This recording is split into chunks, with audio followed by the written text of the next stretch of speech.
particularly pleased to be here. This is, for a first run show, this is excellent. I want you all, how many people are here for the first time for any VCF event ever? It's quite a few of you, and probably a lot of you, because I normally recognize faces and stuff like that. And I recognize a few. There's some people here from Central, like Chicago area, the VCF Midwest goes on out there. East Coast, a couple East Coast people are here, like Bill Hurd, Commodore guy who built the Commodore, and several people from the Bay Area. But there's a lot of just, Curtis here, but there's a lot of new faces, and so it tells me that this is all local interest, which is great. This is a very well-run show, so I want to thank Steve and Mickey because they've done a fantastic job. Despite whatever issues you may have had, that's nothing. It's actually, this has been, especially for a first-run show, it's been really well-run. So I just wanted to specifically mention that because it's nice to see a well-run VCF event, and you'll kind of come to understand why. So I started getting interested in computers when I was about 12 or 11 or 12. And so I used to carry around a notebook with me, and I used to actually pencil in programs that I was writing for when I eventually got a computer, I would type them all in. And so that computer eventually came. Well, actually, first of all, I forgot to mention, I grew up in Southern California, so coming down here is a nice kind of homecoming. My sister lives in Upland, and so I'm staying with her, and my nephew Abraham is here with me today, and he is really enjoying all this stuff. He's when you're in your 30s, right? So, you know, then that's another thing people have noticed too. There's a lot of younger people, which is great. But I grew up in Northridge. I was born and raised, basically, born and raised Southern Californian, except now I live in Sacramento area. And so, you know, I started getting interested in computers, probably from media exposure. I'm not sure how much war games played a part in that, although I'm sure it was some influence, because I love, to this day, it's one of my favorite movies. And it's a great movie too, by the way. But I started to, like, when we would go to the department stores, I started to migrate over to the computer section while my parents were doing the shopping. So like at Sears or Fedco, you know, we used to go to Fedco, if anybody remember that. And I would just be sitting there on the computers all day just trying to figure, or, you know, while they were shopping, trying to figure it out. And then eventually I got my own computer, which was in Mattel Aquaria. So if you were here this morning and attended Sean's presentation, him and I have become friends, and we're also Aquarians as far as our zodiac sign. So we share a lot of interests and attributes. But that was my first computer, and it's interesting meeting up with other people who that was their first computer, because it was such a, you know, it was a piece of junk really, but it was it ironically was the reason I am here today telling you my story, because I had it for a year. I typed in all the programs I had written down in my notebook, and eventually I was ready to move on to something bigger and better. My uncle was always telling me how much of a piece of junk my computer was. You need to get an Apple II. You need to get an Apple II. So I decided, yeah, I want to get an Apple II, because whenever I go to my cousin's house, you know, they always had Apple II Plus, and it was awesome, and all the games and stuff. So I decided I was going to get one. So I sold the Aquarius. I sold the Aquarius and my Atari 2600 to fund the purchase of the Apple II Plus in around 1984, which is when all my savings, all my life savings literally went into this first Apple II Plus. So I was so happy. But ironically and interestingly, I regretted selling my Aquarius. And because I felt like, and it's silly, but it's like I had a relationship with it. I felt like it was like a friend almost. It sounds ridiculous, but I've heard this from other people too. The computer that they first have a really intense experience with. I remember one lady, she donated her Macintosh to me, her first Macintosh. And she wanted to make sure that it wasn't going to be scrapped or anything, because she said, oh yeah, I wrote a book on it. And so she had this intimate experience that was attached to that computer. So it's not unusual. And so I've heard that amongst a lot of people. But for me, that's why I became an accumulator, which is the pre-collector. So the accumulators, I'm never selling any of my old computers ever again. I don't want to betray my best friend, my computer, because I was, you know, totally a nerd. Once I got a computer, I was immersed. I was spending 24/7 just about in front of that thing. So that's when I decided I didn't want to get rid of my old computers anymore, and so that's when I started to accumulate. And then I also just had such an interest in computers that, you know, there was always people who their parents would get them a computer for Christmas in the hopes that they would become a computer engineer or whatever. And So I had friends like that, and so I got a Commodore 64 from one friend who didn't want it anymore, never used it. I got a TI-99 from another friend. I traded him something ridiculous for it. So I started to purchase the computers from my friends who weren't using theirs because they just, weren't interested. And because I was interested in, I wanted to examine, I wanted to get a more diverse experience with other computers. And this is, everybody kind of wanted to do that back then. So when I really became a collector, though, was the first time my brother brought home, he worked construction, he brought home a bunch of old terminals, teletypes, and one in particular is a TI 900 model 700, TI model 700, sorry. TI 700, silent 700 model 733. Some of you probably know what it is. But it's this big beast of a machine. I wish I could have had a picture. And it has this amazing front panel with 2 digital cassette drives, and it's like a teletype, but instead of using paper tape to store information, it stores it on 2 digital cassettes. So it's just this fantastical beast. And I was so enamored with it. And he said, oh yeah, if you take one, pick whatever you want, take it home. So I'm like, I'll take this. Had no business with it or whatever, but I just wanted it. So I slowly started to collect stuff like that. Eventually, I had acquired a small collection. And I didn't realize what I was doing. I didn't realize I was a collector. I just knew that this stuff is being thrown away. People aren't saving it. And if I don't do it, nobody else will. So I better do this. And I had no idea. And this is by 1994, I think. I was up in Sacramento visiting my parents, and there's this flea market there. So I decided to go to the flea market. And I happened to walk across a stall, and it was a vintage computer mecca. There was Commodore 64s and VIC-20s and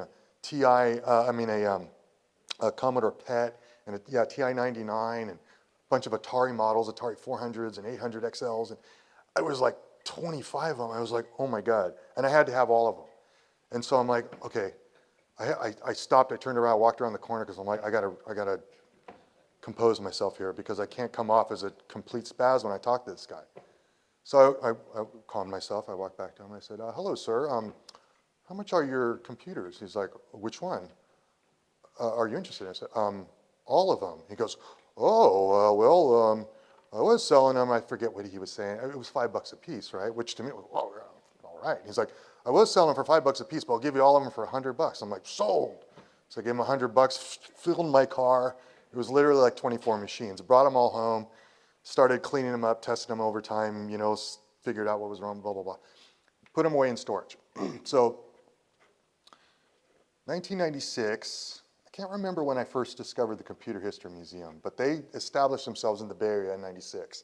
Before that, it was the Boston Computer Museum. If you don't know the history, Curtis can fill you in better than I can. But the collection started as the Boston Computer Museum, which I believe was the collection of Gordon Bell and Gordon and his wife. Gordon and Gwen, right. It was, okay, it was the private collection that Gordon had accumulated. Then it became the Boston Computer Museum. When the funding dried out on Route 128, which is the equivalent of Silicon Valley on the East Coast, they came to the West Coast where the money was and founded the Computer History Museum. So, but what happened with me is like I said, I had an interest in old computers.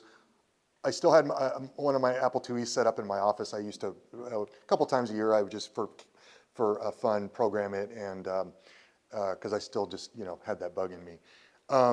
But one day, perusing the Usenet in 1997, early 1997, I came across a Usenet posting, and it was written by a guy named Bill Whitson, who, if anybody ever runs into this guy, tell him I'm looking for him. I've been looking for him for about 20 years now. He kind of disappeared off the map. But Bill started the Classic Computers mailing list. It's an old school email list, which is still around, which is still going, and still active. And but he started the list. He put out a Usenet post and said, are you interested in old computers, computer history, collecting computers? If so, email me and I'll add you to this private list. And I thought, oh my God, there's other people that are, weird like that. Because I didn't even know how to explain that to people. Like, well, why the hell are you keeping old computers? Well, like my mom would ask me, what is all this? I'm like, well, someday they're going to be important and they're going to be in museums. And she'd be like, oh, okay, whatever. Well, so, but anyway, so once I subscribed and I realized there's a bunch of other people, it's like, wow. And so I became, now it's like, oh, this is a hobby. It's a legitimate hobby. There's people literally all over the United States, all over the world, really. But we slowly got in contact with them. Eventually, people in Europe started joining the list and stuff. It's like, wow, this is a worldwide phenomenon. So it was around May, and I actually went back last year or so. There's a fellow named Andrew Dillon from the VCF East organization. I don't know if he's directly affiliated, but he started on a pet project for the VCF to map out and record or write down and record all of the VCF events that have happened. So we just have a record of that. And so he came to me and we were talking about that. And well, I completely lost my train of thought on that. Anyway, let me just move on from where I think I was. I apologize, I just completely blanked out. Thank you. So around May, and that's Andrew Dillon. Because he was doing that research, I went back and found the original message where I proposed to the class, thank you very much, proposed to the Classic Computers mailing list, hey, there's obviously enough people involved in this that we could have some kind of convention. What do you all think? And got a very positive response. And so I decided, okay, great. I'm going to start organizing the Classic Computer Convention. And that's what it was called. That was the prototype name. And so I went about organizing. I started to look for a venue and started to think about, okay, what are we going to do? We're going to have exhibitors. We definitely have to have old computers.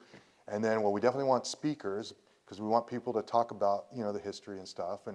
And then we want a marketplace, because people are going to want to do trading and stuff. So that was like the three core things. And to this day, that's really like what the VCF is about. And I'll explain the importance of each three. So the speakers, to me, that was always the most important thing because I'm interested in the people connection. And so the computers are just inanimate objects.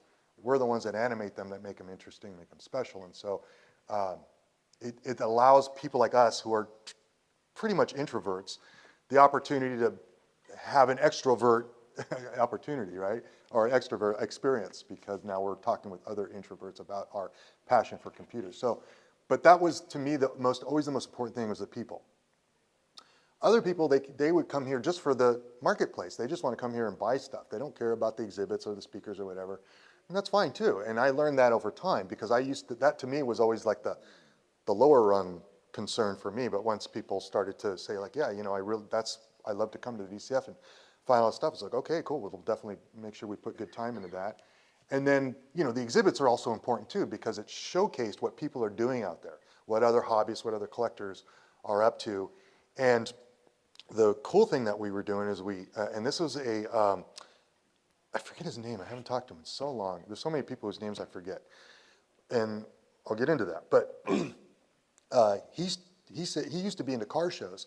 And he said, hey, how about, oh, I hope I don't have a Sean Harrington moment. He said, how about we start to judge have like a computer show, like the car show, and they have all these judging criteria and whatever, and we can do best in show and give awards and stuff. I'm like, I love it. So we used to do that, and we did that for the, first many years.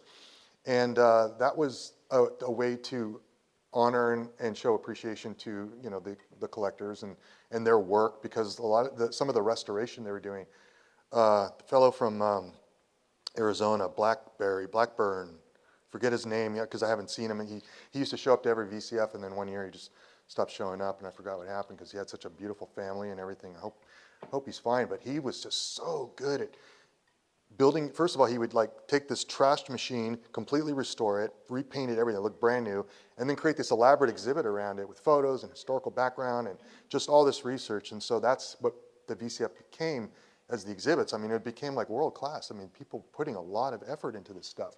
And so, from the first VCF in 1997, that was actually held, I think it was October 26th and 27th. I might be off on that, but it was 1997, October 97. It was at the Alameda County Fairgrounds in Pleasanton, California. So it's kind of East Bay, but still considered part of the greater Silicon Valley. And I held it there because it's closer to home. People were telling me, oh, go have it in Santa Clara or whatever. I'm like, no, I need it close to home for this first event, just so I can make sure I can coordinate it better. So I did it, and I had one advisor, because I was coming into it very conservatively. I'm like, okay, this is a whole new thing. You know, maybe 150 people show, 300, I don't know, you know. But so my friend Edwin comes, oh, no, no, no. You got to expect 1,000 people. He's like, you're just more interested in this than you realize. Oh, okay. So I ended up filling a big, huge room with like 1,000 chairs and totally way overspent on this because there's like this huge, I mean, the auditorium was like 3 times the size of this, probably a little bit wider and about 3 times deeper and filled with chairs, and it'd be like a couple rows in the front of people at the most. And so that was the first event, but it attracted about 150 people. It was a great success. Everybody enjoyed it. I lost a bunch of money. I was stressed out over that, but you know, I got over. People were glad that I decided, yeah, I'm going to do this again. I'm not fazed by that. You know, it's like I was an entrepreneur. You know, I've always been one. So next year did it again, and that time we did it at the Santa Clara Convention Center, which is much like this venue. It's a very nice venue, and the price was right. And then I did it again the next year, so that was '99. VCF 2 is when we did the big introduction of Ray Holt's F-16, Tomcat, F-14 Tomcat, sorry. The F-14A had a computer that was a single chip microprocessor before the Intel 4004, a couple years before, and way more powerful. And you don't know that story, you can go online, look for, just search Ray Holt F-14 computer, and he has a whole website on it. Anyway, by 2000, I decided, let's see, I had done 4 events, and I decided, okay, I want to expand the event because we had people coming mostly from the West. People were coming from all parts of the country, even all parts of the world. In fact, Hans Franke, who started VCF Europa, he came to the second event. Still to this day regrets that he missed the first one because, you know, it's like his thing. So, but he asked me, he's like, can we start a VCF Europe? I said, yeah, sure, I'd love to. And it gave me an opportunity to go to Munich, and I spent a lot of time in Germany. I went to the first 4 or 5 events, you know, helped them get it going. And so VCF Europa started, I think, that was in like either 99 or 2000. And then I started VCF East in 2001, and I had it in the springtime because I wanted to stagger the events. You know, the East would be in the spring, West would be in the fall. And so I held the first event in 2001. Well, it was kind of good that I did because it kept the momentum going because I had to cancel the September 16th and 17th, 2001 event for obvious reasons. So, but the next year we did the East Coast event again, and that was the last time I produced the East Coast event. Then I handed it off to Evan Koblenz, who had started the March Club, Mid-Atlantic Retro Computing Hobbyists. And so Evan, the reason I chose Evan to take over is because I knew he would do the job well, and he was controversial, if you know Evan, but he did a really good job, and he built the event up, took it over. In the meantime, I seeded events kind of, I was like Johnny Appleseed, Johnny VCF seed. So people would come to me and say, well, I'm interested in doing a VCF. And I say, hey, look, I always ran it as an open source kind of thing. If you wanted to do a VCF, there was no fee you had to pay me, licensing fee or anything like that. No, it's just, here's how I do it. And so what I did is I had this secret document, you know, or I had kind of like how to do a VCF event and all the philosophy and everything behind it. You know, it was several pages. And whoever had an interest said, I have an interest. I would code it in a special way so I knew that if they leaked it, I would know who leaked it. But I would send them the document. I said, this is what it takes. And so some people were like, yeah, that's too much, I can't do it. But then other people said, yeah, I can do this. And so that's how VCF Midwest started. I blessed that. VCF Southeast, VCF Southwest, which was started by Gil Carrick, and he ran, I think, the first couple years, and then his wife became ill and he had to withdraw, but now they just restarted that. And then the VCF Europe, and then, but I'm trying to think of the other events. Well, VCF SoCal sprang up from my baby. So my baby became the VCF because ultimately, you know, I produced the events through 2007.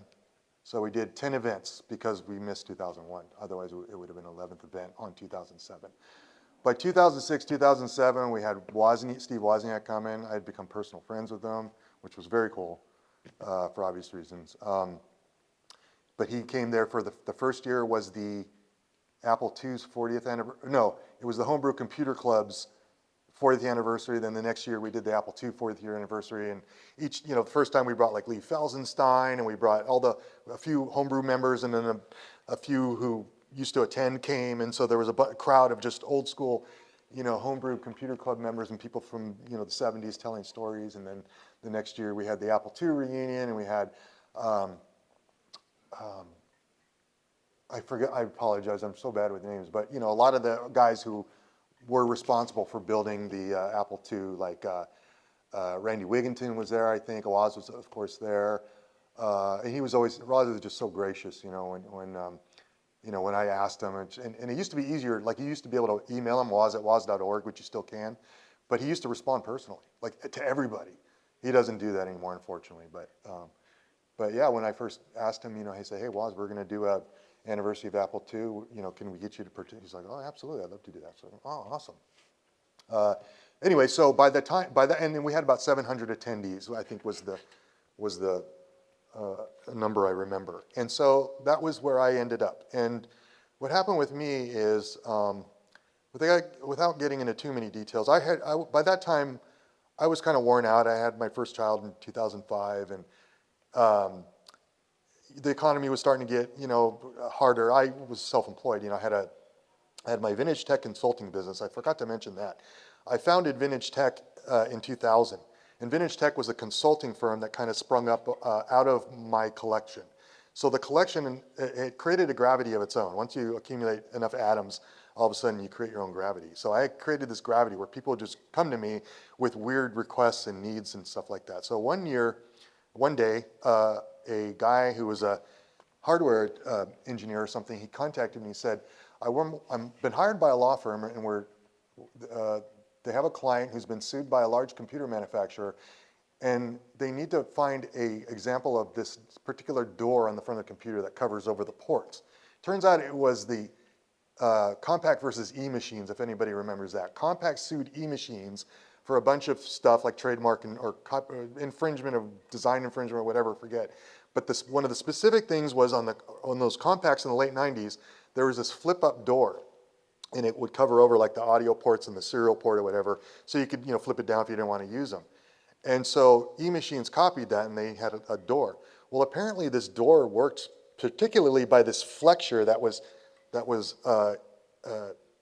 it was formed into once it was pushed into the case. And so that flexure is what allowed it to stay open and stay closed. So that was what they were, anyway, that's very particular, but it made me realize, wow, there's a whole market out there for exploiting the collection, because before I'd always thought of renting props out to Hollywood, but I never got the motivation to move forward with that until this attorney came forward, or this guy working for the attorneys, which by the way, he ended up coming to my collection, roamed around for an hour, found 3 machines that might work, and I rented them to him for $50 each, and then he returned them, we did a contract, and he returned them eventually, and I think Compaq lost that case, actually. Don't know if I should rightfully take credit for that, but anyway. But no, it made me realize that, oh wow, this is a whole new opportunity here, consulting to attorneys for patent litigation. Because I had the collection, I literally had at that point, what I put out for years and years and years, that I had the largest privately held collection of vintage computers on the planet. That's what I put out, that same mantra over and over again, because it was a challenge, because I wanted, if somebody has a larger one, come forward, please, and let me know. And it was not so much a boast, it was kind of a boast, it was a boast, but it was also defined, it's like, hey, let's see, are there any, so I had at one point over 3,000 computers. So I had a lot of stuff, and software, and peripherals, and magazines, and books. I had a library to rival universities, really, because I was so into it. See, in the early days, people were only collecting the computers. It was like trophy hunting. I was always interested in the collateral as well, the printers, the manuals, the peripherals, the weird stuff that nobody wanted, because I was interested ultimately in creating kind of like just doing something with it eventually, researching it, learning about it. Initially, it was just, I want to play with it all eventually, but again, with the law firm stuff, I realized, wow, I have this huge archive. I pretty much have everything they need. If they just come to me, tell me what they're looking for. If I don't have it, I can just go onto the Classic Computers mailing list or my own mailing list, and and find somebody who might have it, you know. So it became a very, so when I realized that, so I said, okay, I could do that. I can rent props. I could do data conversions because I had already done random data conversions for people. So I'm like, I have every drive and tape drive and paper tape and punch card machine that I ever made. I can pretty much convert everything, so I'll do that.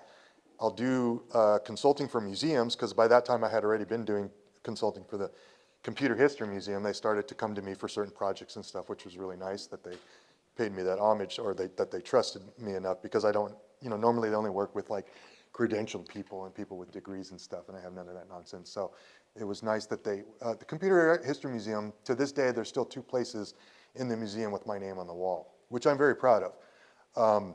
And I appreciate that they, like I said, that they honor me by doing that, because we had a really close relationship. For the first like 4 VCFs, I used to charter a bus on my own dime and take VCF attendees. We used to hand out free tickets and bus them over to the Computer History Museum for an hour or so, let them do a tour there, and then bring them back. And we did like 2 or 3 tours a day, both days. And that built up the notoriety for the Computer History Museum. So that paid back, because once it became too expensive to rent venues, you know, the economy got kind of tough in mid-2000s. They came to me, John Toole, who was the director at the time, and he said, hey, can we host the VCF? And I said, that'd be awesome. So we started hosting it the first year was at Moffett Field, the air base, and then between that year they purchased the old SGI headquarters and turned it into the museum that it is today. And it's a world-class facility. If you haven't been there, you need to try to take time to go up there, and you won't regret it, truly. So from then on, we started doing all the events at the museum itself, which was a perfect, you know, the synergy was, of course, perfectly obvious. So, but going back to what I was talking about, I got burnt out, and I said, okay, I'm going to take a hiatus. And my friend Marvin was there, Hans was there, guy who's VCF Europa.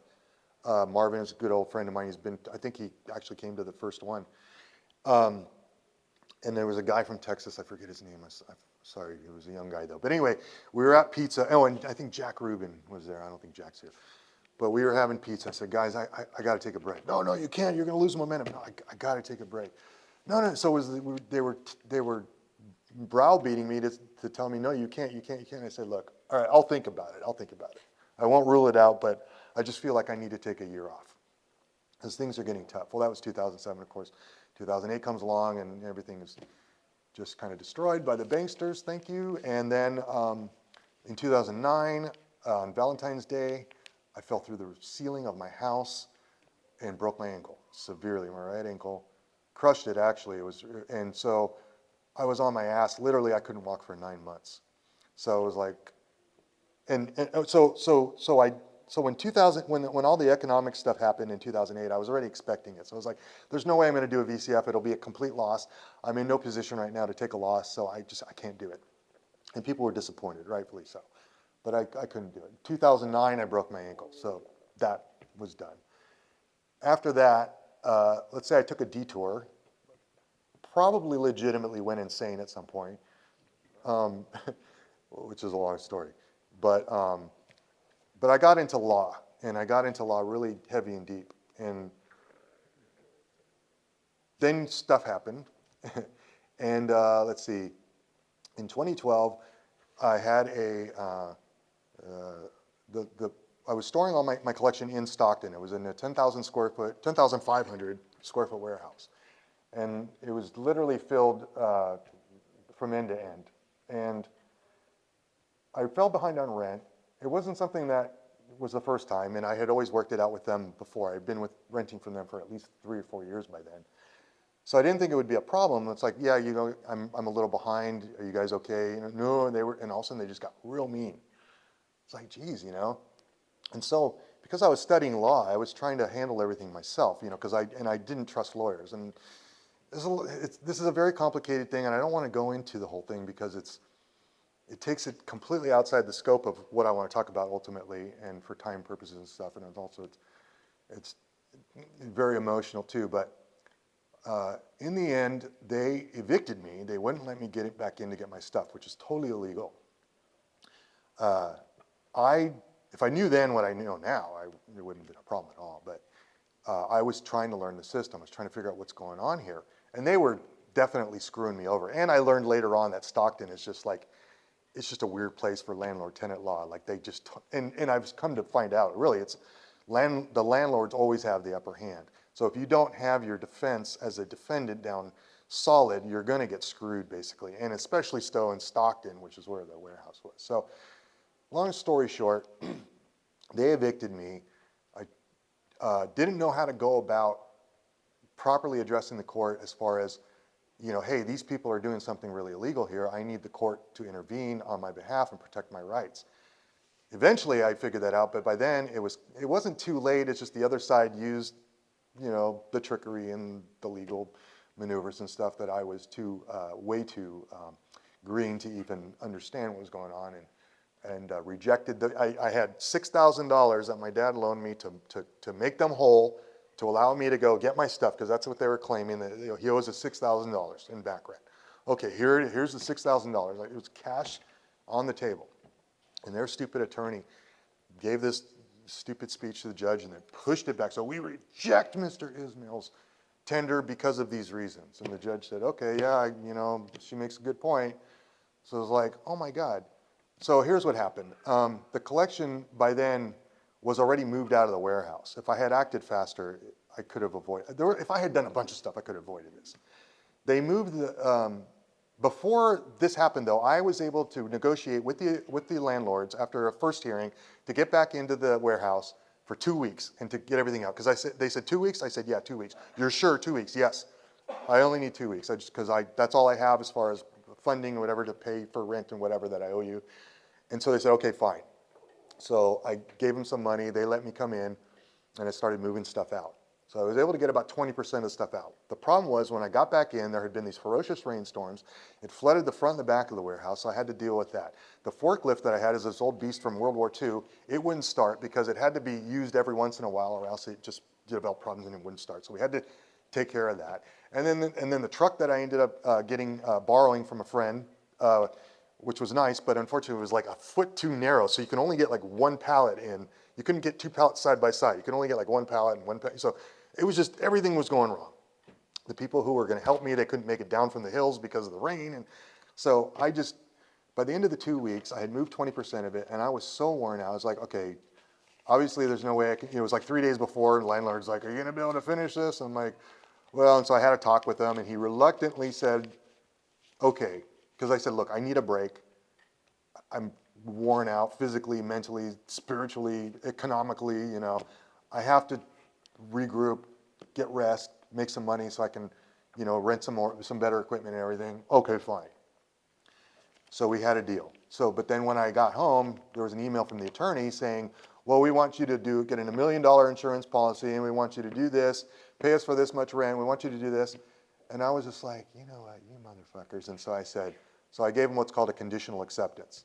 I accept your offer on condition that, well, what I didn't understand then as a burgeoning lawyer was a conditional offer, which I thought was a reasonable thing as a counteroffer, is a rejection of the original offer. So they took the rejection and proceeded to just move forward and say, screw you. The collection had already been, by that time, after the second hearing where she pushes the money aside, the collection had already been taken by a computer recycler, and it was in their possession.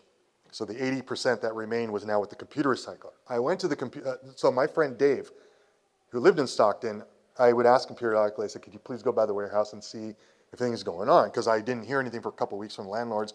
I wasn't sure what they were doing or what was going on. So he calls me, it was like a Friday, he calls me back, he's like, you better get out here, your warehouse is open, there's people taking pallets out with forklifts. I'm like, oh shit. So I get in my car, I haul ass out there, it's a 40-minute ride, probably made it there in 30. And you know, sure enough, they're there, and they're taking, the recyclers were taking stuff out. So, you know, the cop shows up, I explain to him, well, you know, I'm just here, and this is what's going on, I have this court stuff and whatever. He's like, all right, I just want to make sure there's not going to be any violence, no, there's not going to be any trouble. So I went over to the recycler, which was a couple miles across town, literally begged and pleaded with the people, let me have this, you know, let me have my stuff back. And they're like, I'm like, you don't know what this is. This is not just computer, because I was a computers recycler too.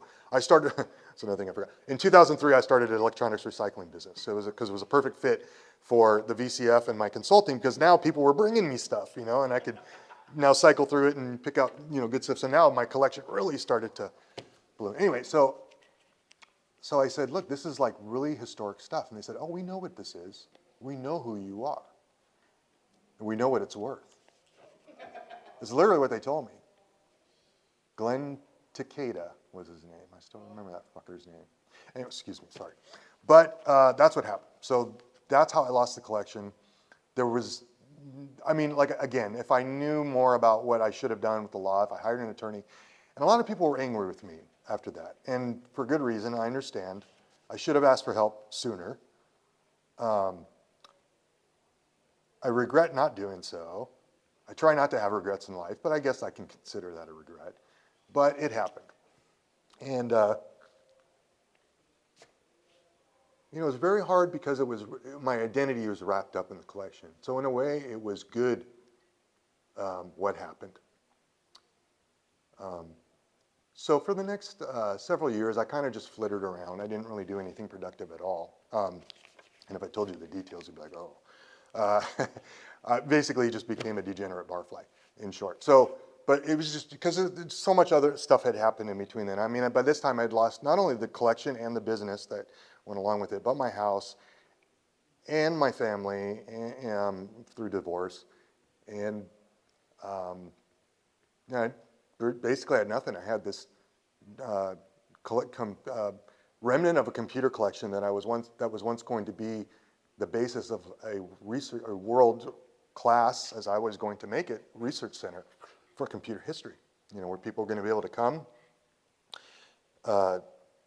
reserve a workspace, go pull whatever computer they wanted to investigate or do research on, whatever off the shelf, whatever software they needed, whatever manuals to learn how to use it, sit down and spend as much time as they needed on that, on their research. And that was what I was going to do. And that was my life's work. That was, now I'm old and gray. That's what I was going to be doing. And so without that vision anymore, with the collection being destroyed, I couldn't do the consulting really anymore. That work was kind of dying out pretty much anyway. Although I made a lot of good money from the attorneys, let me tell you, and a lot of fun experiences. So I decided finally, in 2015, that's when we created the Vintage Computer Federation. So the Vintage Computer Federation, the idea behind that was to create an umbrella organization to now have all the VCFs under. And that didn't go over so well. And again, remember the open source nature of the VCF. So I wasn't so concerned with that, but the people on the East Coast had a different idea. And so this is where we kind of diverge in terms of philosophies and stuff like that. So the Vintage Computer Federation now, even though it's considered like the umbrella of all the VCFs, it's not, because most of the VCFs are still, well, I take that back. VCF Midwest, completely independent, has always been independent. They've always done things their way. They've always wanted to do things their way, and they do things phenomenally. I think it's probably the best, it's certainly the biggest VCF in terms of attendance. And the stuff they do there is really cool, even though I haven't been there, I attend vicariously through photos and stuff like that, and they do a really good job. VCF Southeast has come under the VCF Fed umbrella, and I think Southwest has as well, and then SoCal has, which is good. It's nice to have that uniformity. But when we got together, so it was me, it was Evan, he was the founder of March, remember, Mid-Atlantic Retro Computing Hobbyists. And so we took his club, we took the VCF, and we took Eric Klein's message boards, vintagecomputer.net message board, I forgot what it's called, and because they had a really large following of collectors, and then we merged it all together into this Vintage Computer Federation. And I was supposed to have a position in it. And this is all water under the bridge now, but things didn't go the way I anticipated. I wasn't really paying attention anyway. The position on the board that I was supposed to get turned into, well, we're going to make you an emeritus position. Okay, fine, whatever. I was kind of distracted at that point anyway. And so in 2017, I realized, well, I'm never going to do anything with this collection anymore. So I just decided, okay, I'm going to start selling it off. So as I started going through it, I realized, with come across something, oh, well, I want to keep the Apple II stuff. So I decided, okay, I'm going to keep Apple II stuff because that's what I grew up on. And definitely Aquarius stuff. Any Aquarius stuff I find, I'm going to keep Aquarius stuff. And then like any kind of interesting doodad or whatever, it was like Christmas all over again. It was like rediscovering everything I had collected and not had a chance to look at in almost 20 years, some of this stuff, literally. I found stuff I didn't even know I had. It was crazy. Incredible stuff. And so I started selling it. At first it was just, I set up something on the web, like a spreadsheet for Google and then found Facebook. And I realized the whole community had moved to Facebook, which was really disconcerting and disheartening because Facebook is just a trash platform, period. But everybody's there now. And that's where most of the discussions are going on if you're not aware. And so for better or worse, that's where everybody moved to. So I decided to start using my Facebook account, which I never did before because I was like, Facebook, whatever. But that's how I would get in touch with the people who I needed to get in touch with to say, hey, I'm selling this stuff. And then I eventually started an eBay thing. Well, what happened is, so I started getting involved in the VCFs again, attending them in around 2018 to 2019. Anyway, it's 2018. And one of those years, 2018, 2019. And I meet an old friend, Larry Pizzolo. And, old VCF attendee, exhibitor, he's been to almost every event. And Larry had this really interesting stuff. He had like some interesting toys and board games, computer board games. And I recognized them. And he had this one in particular. I was looking through this box he had on the side of the table. And one in particular I recognized particularly because it was a very unique board game. There's maybe only 10 or 20, they're all handmade. It's a simulation of a computer in a board game. And I wish I could show you, but I bought it off of eBay. I just got lucky. It was like in 2005. There's this real famous board game designer collector named Sid Saxon.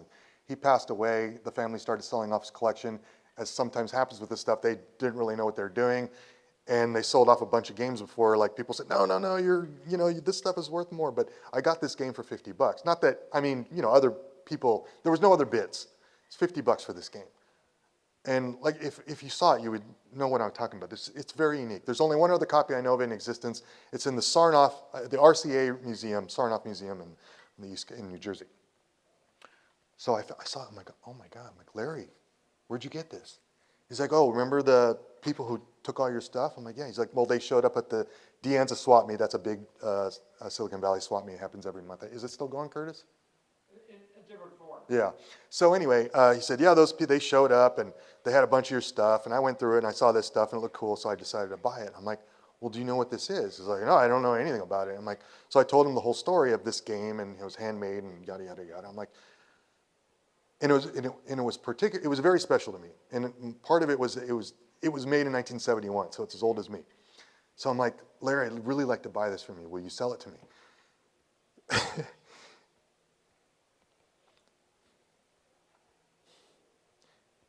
And I'm sorry I get emotional, but you'll understand why.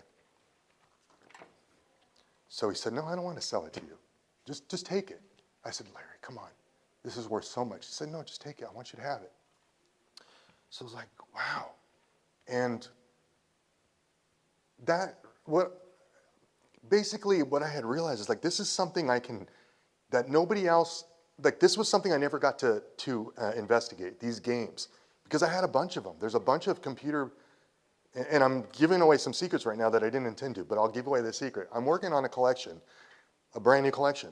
I started to rebuild the collection from the old. I started to reinvest the money that when I sold, I would just buy some other stuff because I found this new niche, which is computer-themed board games. And so as I started to do more and more research, I started to discover older and older. And the one I'm telling you about, it's called Beat the Computer. And it's from 1971. There's actually some that are older than that. And I'm going to be talking about this. I'm actually going to be, oh God, if I could, it would be a whole nother talk just to talk about this. But I don't want to talk about it now because I'm still preparing it. And so that's what happened. I basically rebuilt this whole new collection. And so I'm still selling off the stuff I'm not interested in. It's great because I live on a farm now with my parents. It's kind of embarrassing to say, as a 53-year-old man, I'm living with my parents. But It's a farm. I ended up there because I reached the dead end in the Bay Area eventually, and my dad had severe heart problems. You need to have surgery, so I had to go and take care of the farm while he was getting surgery and recovering. So that's how I ended up there. So it was for noble purposes. But I ended up staying just because I had nothing going on anymore, just selling my computers. But what I did have going on, and again, this is another entirely other topic, is I run a law ministry now. I help people with their legal issues.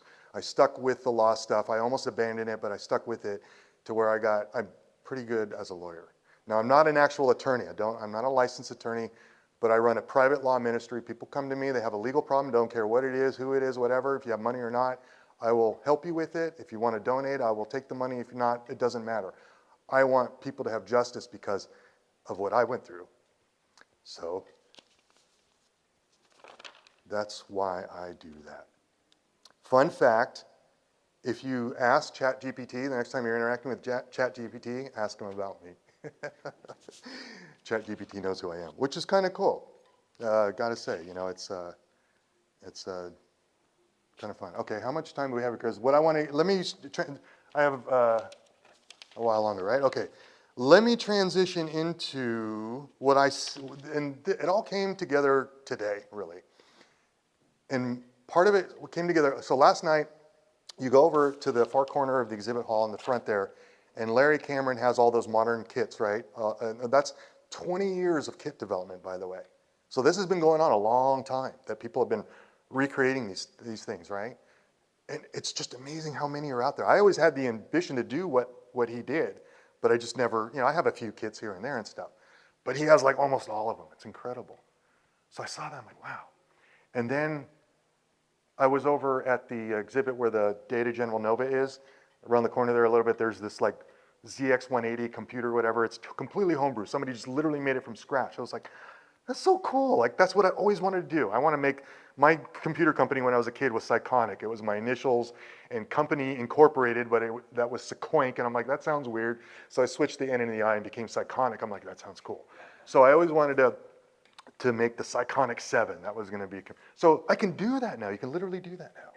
And so then this morning, if you caught Sean Harrington's talk, Sean Harrington didn't give a vintage computing talk. He gave a talk about how to build your own computer. But very technical. It's like he got into all the planning and just, very like how a corporation would do it. And I started to think, oh my God, I bet you that there's a kid that's going to come here to this event and he's going to go see that homebrew computer by the Data General Nova and he's going to be like, wow, that's so, because it's very colorful, it's very interesting. And he's going to ask about it and the guy's going to be like, oh yeah, I made that. You made it? How did you make it? Oh, well, I have a 3D printer so I could 3D print the case and you can order circuit boards, you just design it. You can get free software online. You can design your own circuit boards. You can make your own chips, you just send them out to people and they do the stuff for you and send you the circuit boards and you print the case and whatever and you have your own computer. And he's thinking like, wow. And he's maybe gonna be like an ambitious kid like I was. And then maybe he came over and saw Sean's talk. He didn't know what the hell he was talking about, but he's like, wow, but he realized like, I can do this myself. I can make a computer. So let me step back for a second, and I'm almost done here.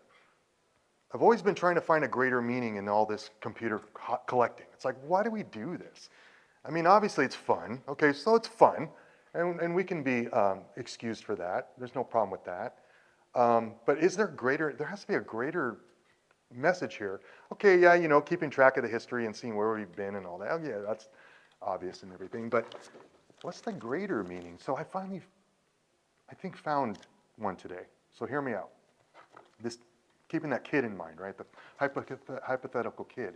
What if that kid grows up and, let's say his name is Brian and he starts the Brian Computer Company and he releases the Brian 4 or the Brian 1 or whatever. And it's a computer that he designed completely by himself. Consider you have guys like, are you folks familiar with Terry Davis, the guy who did the Temple OS? And he was, so a lot of people know Terry. That's his name, right? Terry Davis. Sorry if I get the name. So when you consider that, still it's possible for a single person to create a multitasking, So what if this kid, and I know people like this. I literally know people who can do this, who have done this. Andre Lamotte, if anybody knows Andre Lamotte, he's literally this kid, but he's, my age now. But he's like literally designed whole computer systems and stuff. But see, Andre was way ahead of his time. And there's one more person I want to mention who was way ahead of their time too. So remind me if I forget. But Andre was so ahead of his time. He was doing a lot of all these kits and stuff, but for video game systems back in 2000, 2001. He used to exhibit at my event and everything. But he was just too ahead of his time, and people didn't really get the kits. Nowadays, Andre would make an absolute killing with his kits. And if you want to see, go to Nerve Networks, his company's Nerve Networks. Go to nerve.com, it's N-U-R-V-E, and see if he still has his old kits and stuff online. You'll see what I'm talking about, the stuff he was doing over 20 years ago. It's incredible. But imagine this kid now, he grows up, he creates this company, and what I'm seeing here, and I'm sorry that I'm still kind of a little scatterbrained about this, but a lot of people in the early days used to compare the VCF to the West Coast Computer Fair, if anyone's familiar with that, which was a great honor to be compared to that. They said they got the same atmosphere, the same vibe, it's so cool. And, the West Coast Computer Fair, that was in the 70s. That's when things were, new and happening and new computer companies and everything. And so, and people sometimes, this is like a pet peeve of mine, they call it the Vintage Computer Fair. It's like, no, it's not a fair, it's a festival. But, that's just a nitpick. But, so that comparison was there, and I realized like now it's almost like now that comparison it has almost become like real or apt, because what you see out there now is this new designs coming out, people building their own computers, people writing their own operating systems, like literally from the scratch, wire wrapping them like that one guy was talking about earlier. And there's there's an innovation cycle happening. You might notice it. When you go back out there, look at what Sean's doing too. Sean is doing the Aquarius Plus, right? There's all these people, and he mentioned the Commander X16, and there's all these people now building computers. They're living the dream I always wanted to have, but now, and I can do it if I would just put my time to it. Anybody can do it. So there's like this new innovation cycle happening now, and I think that what could happen is that what happened starting in the Silicon Valley in the 70s, that peaked really like to the 90s, if you want to consider like the real golden age of vintage time, that whole era of time. Imagine, and for all the crazy fantasticness that came out of that, now we have talking machines you can literally talk to, right? Imagine that this is now that cycle repeating now with the vintage computing people. But it might be bigger. It could be, because when I came back in the hobby, I couldn't believe how big it was. When I got out of it, part of the reason I was like, the computer collecting, it's only got a few more years in it, people who get older, they're gonna forget about these old computers, they're not gonna care, because that's what happened to the vintage radio collecting community.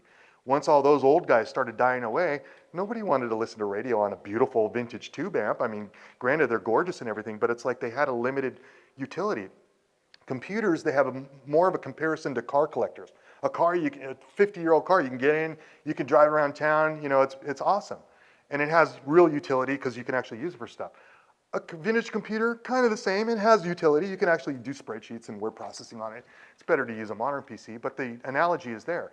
But I still, I saw the radio hobbyists, and I saw the VCF it didn't really grow to where I thought it should have been, right? It never got as big as I thought. And maybe that was just my own negativity, saying, because I wanted it bigger. But a lot of, everybody else thought it was a great success, and it was, and it is. But I didn't really see a future in it, really. I was like, and that was probably, just the way I was feeling at the time. But when I got back into it, it was like, wow, it's huge now. And not only that, but it's embedded in the culture.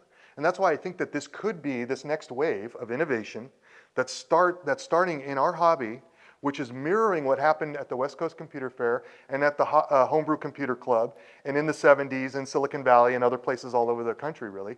It's happening again. People are innovating these new computers. And right now we're just copying stuff, but how soon will it be until little Brian grows up and becomes the next Steve Jobs with his computer that's not a PC and it's not a Mac. It's something, it's his own thing, and wow, this is really good. And people really want a Brian 1 because this computer is great, So that is, for me, it was and I hope you share in my excitement, because I really think that could be what's happening here.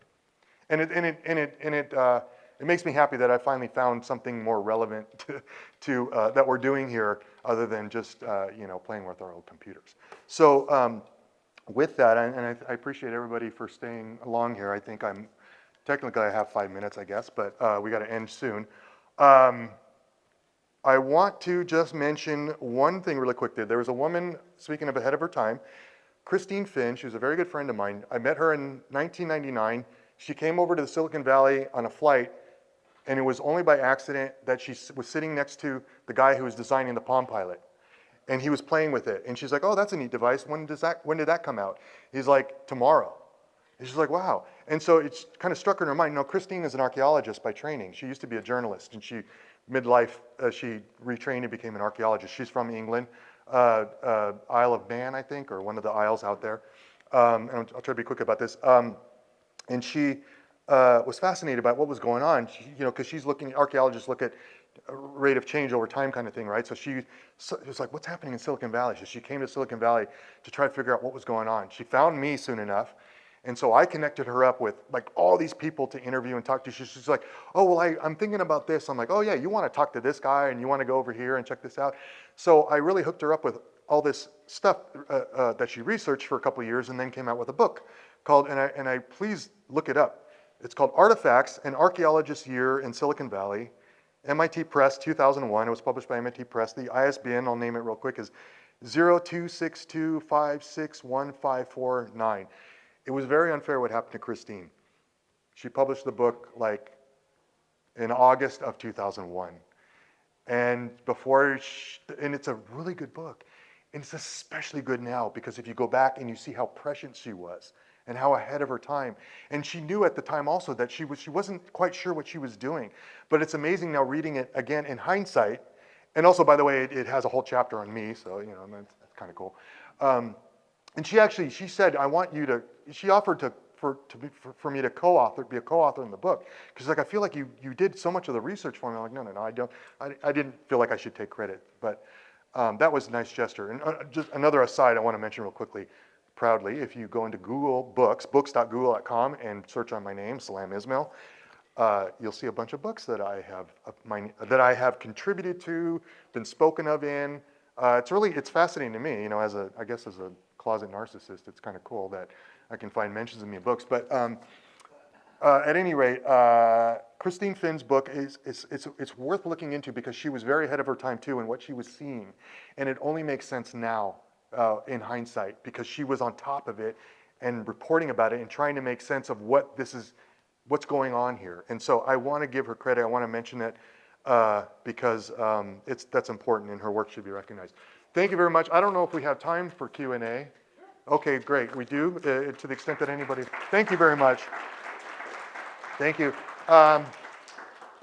So yeah, I guess I've kind of mentioned everything about the VCFs and the history of that. I just want to be sure I mention, there's events all over the world, literally. So just go onto the website and check the calendar. The Vintage Computer Federation, they have all the events listed, whether they're directly affiliated or not. So if you're interested in going to other events, highly recommend coming up to and visiting us in VCF West. VCF East is great. VCF Midwest is killer. Then you have Southeast, Southwest, whatever. Questions, please. Yeah, well, 2016, I was working in Kalamazoo, Michigan, and I saw this. Well, I think it was another club like you guys have. And then I told him, bring this to Southern California. Then I visited the San Jose Museum. Great. The Computer History Museum or the San Jose? Okay. Yeah, that's actually in Mountain View, but yeah. But for me, it was amazing how memory, remember the 25, 16 kilobit, and just awesome. Yeah, the progression of memory. Did you see the RAMAC, the 5 megabyte hard drive? Or actually, it was random access memory. Not quite 5 megabytes. Okay, not quite 5 megabytes. 6-bit character. Curtis is one of the docents. Are you still a docent there? At the Computer History Museum. And he's been there since literally Moffett Field days in the dilapidated warehouse. So Curtis knows everything about computer history that I know and more. So. And just thank you. Thank you. I appreciate it. Thank you for being here. Yeah, we got to keep that choice. Well, yeah, that's why I did the event, to keep the history going. And I'm glad they're recording because that's a very important thing to me, to record, make a record of the events, because some of these people Unfortunately, there's two people who I don't think we have recordings of, which we'll never get again. Mark Wise, who developed the Sphere 1, he spoke at VCF 3 in 1999, and for some reason we just don't have his, I don't know why we didn't have his recording.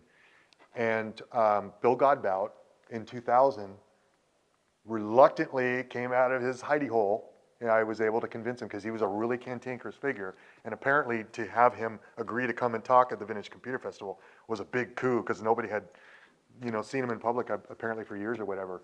So he agreed to come out, give a talk, and I don't think, in that year particularly, because the guy who was supposed to show up and record didn't, and we had to scramble to, and it was only because I'll give credit to our good friend Roger Sinison, who didn't want to give up. He went out to Fry's Electronics, bought a bunch of micro recorders and brought them back and said, this is all we got. So we ended up recording what we could on micro cassettes.